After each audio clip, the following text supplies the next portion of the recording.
अहिले चाहिँ बेलुकाको समयमा हाम्रो बाख्राहरू चाहिँ बेलुकाको आहाराको प्रतीक्षामा बसिरहेछन्। हुन त हामीले चाहिँ बाख्राहरूलाई बिहान घाँस खुवाउँछौँ, अनि खेर दिउँसो चराउँछौँ पनि, अनि बेलुका चाहिँ अलिकति यिनीहरू बानी भइरहेछन् घाँस खाने। त्यो भएकोले बेलुकाको समयमा चाहिँ हामीले अलिकति डाले घाँसहरूलाई चाहिँ कटिङ गरेर यो डुडहरूमा चाहिँ राखेर खानिदिन्छौँ। मैले तपाईँहरूलाई घाँस हालिदिइसकेपछि पनि भिडियो देखाउनेछु, भिडियो चाहिँ हेर्दै गर्नु होला। अनि यता चाहिँ हामीले ब्याडको लागि प्रयोग गरिरहेको बोका चाहिँ यही हो।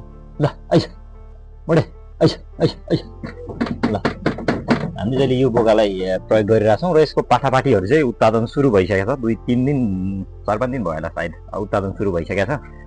अनि यो पनि हाम्रो ब्याउने बाख्राहरू प्रायः हाम्रो चाहिँ लगभग सबै बाख्राहरू चाहिँ कोही बाख्राहरू चाहिँ ब्याउन सुरु भइसकेका छन्। अनि यो लटमा ब्याउने चाहिँ अब बाँकी भनेको 7-8वटा बाँकी होला, र बाँकी बाख्राहरू चाहिँ हाम्रो माघमा ब्याउने बाख्राहरू हुन्। यिनीहरू चाहिँ सबै माघमा ब्याउने बाख्राहरू हुन् यिनीहरू, यो दुईवटा कोठाको। अनि यहाँ चाहिँ हाम्रो खसीहरू छन्। यहाँ हामीले 3टा खसी राखेका छौँ हामीले चाहिँ। यो कोठामा चाहिँ खसीहरू छन्। हामीसँग अहिले खसीको सङ्ख्या एकदमै थोरै छन् है।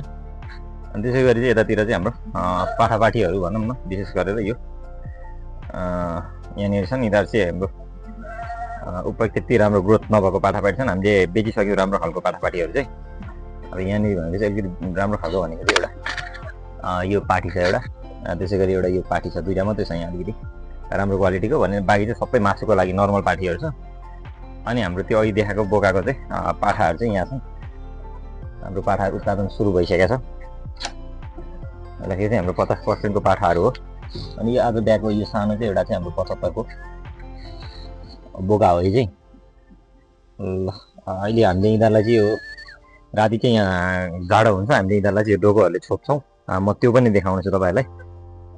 ल हाम्रो चाहिँ यो पाठाहरू चाहिँ यस्तो छ है त अहिले चाहिँ। अनि यिनीहरू सबै घाँसको प्रतीक्षामा नै बसिरहेको बाख्राहरू हुन् सबै। ल अहिले चाहिँ हाम्रो बाख्राहरू टक्क आएर खानामा मस्त छन्। अघि चाहिँ मैले घाँस खानुभन्दा अगाडिको चाहिँ दृश्य देखाएको थिएँ तपाईँहरूलाई, र अहिले चाहिँ हामीले घाँस खानिदिइसकेका छौँ बाख्राहरूलाई। अनि यसरी चाहिँ विभिन्न खालका डाले घाँसहरू चाहिँ मिक्स गरेर खानिदिइरहेछौँ हामीले। यहाँनिर चाहिँ 5-7 आइटमको घाँसहरू छ यहाँ चाहिँ हामीसँग, डाले घाँसहरू। त्यसै गरी हामीले यता यो भाँडो आरीहरूमा पनि राखिदिन्छौँ, बाख्राहरूले खान्छन्। अनि यता हामीले पाठाहरूलाई छोपेर राखेका छौँ है। अहिले चाहिँ अलिकति रातिको समयमा चाहिँ अलिकति चिसो हुने भएकोले चाहिँ टक्क हामीले यसरी पाठाहरूलाई चाहिँ छोपेर राख्यौँ। यहाँ राखेको चाहिँ अलिकति न्यानो हुन्छ यिनीहरूलाई। अलिकति यो ठुलो भइसक्यो, 10-15 दिन भइसकेपछि फेरि हामी यो पाठाहरूलाई चाहिँ यतापट्टि सिफ्ट गर्छौँ यहाँनिर। अनि यो कोठामा चाहिँ हामीले राख्छौँ। यहाँ चाहिँ अलिकति दुईवटा अलिकति यो एउटा खुट्टो भाँचेको कारणले यहाँ राखिरहेछौँ दुईवटालाई हामीले। अनि डुड नभएर हामीले यहाँ घाँस हिँडाइदिइरहेछौँ।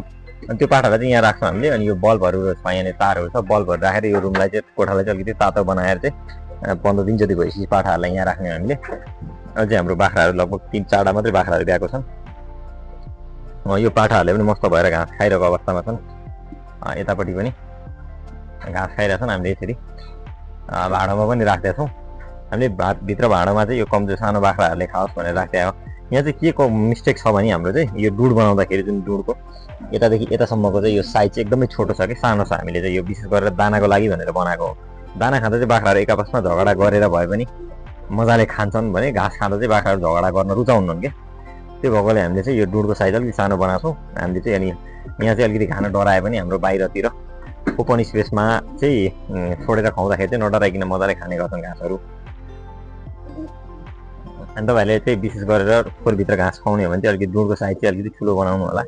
यताको साइडको बाख्राहरूले यताको बाख्राहरूलाई नभेट्ने तरिकाले चाहिँ यसरी डुड बनाउनु हो भने राम्रो हुन्छ।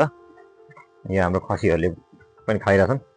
खसीहरू चाहिँ हानहान गर्ने भएकोले हामीले दुईवटालाई चाहिँ बाँधेको छौँ। ल हाम्रो बोकाले पनि यो मस्त भएर चाहिँ घाँस सुँग्दैछ यसले चाहिँ। ल हाम्रो चाहिँ ओभरअल भ्यू चाहिँ लगभग खोरको चाहिँ यस्तो देखिन्छ। तपाईँलाई हाम्रो भिडियो कस्तो लाग्यो कृपया चाहिँ प्रतिक्रिया दिनु होला। अनि यो भिडियो युट्युबमा हेर्दै हुनुहुन्छ भने चाहिँ के छ भने हाम्रो चाहिँ अलिकति च्यानल डेड भएको हो कि जस्तो मैले महसुस गरेको छु कि।